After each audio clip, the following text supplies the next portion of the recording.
start.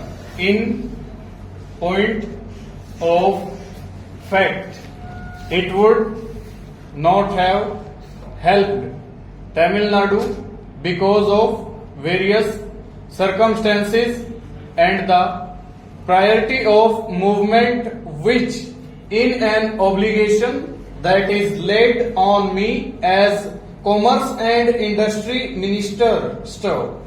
We were able to indicate to the Railway Administration that since the dhotis and saris were available in plenty in South India, the priority need not be given for meal-made dhotis and saris from Bombay and Ahmedabad.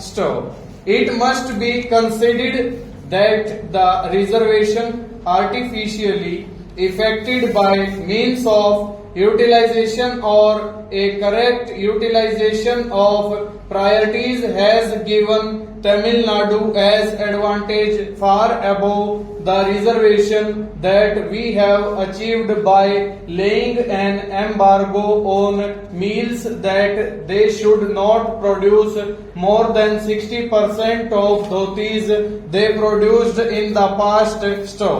So the picture is not all the same everywhere.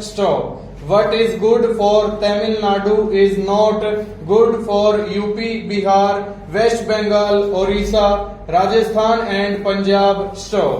The net result of our restricting production of dhotis by meals in the initial stages had resulted in the prices of dhotis going up because in many areas the handloom industry did not produce dhotis.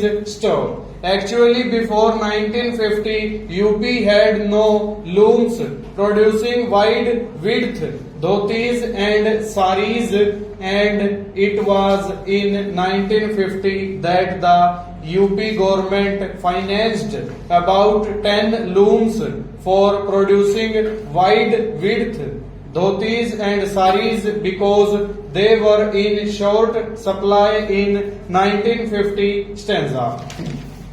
It would not be right for the honorable members to say in these circumstances that all that we have done is an eyewash, that we are cheating somebody, that the mills are cheating us, and that we are cheating the members of parliament and the public.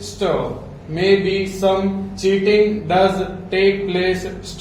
After all, if cheating does not take place, there will not be section 420 in the IPC. That is why we have provision in the penal code stanza. Sir, the position today in regard to the handlooms all over has slightly changed. I must say this, that I am not really boosting.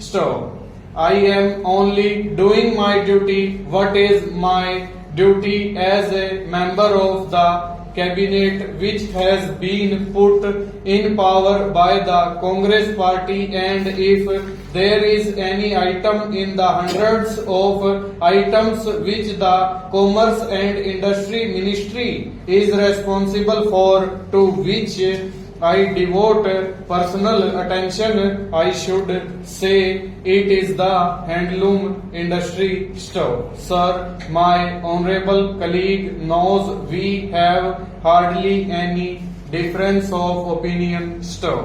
I and my colleague, the finance minister, have hardly any difference of opinion in any matter. Over.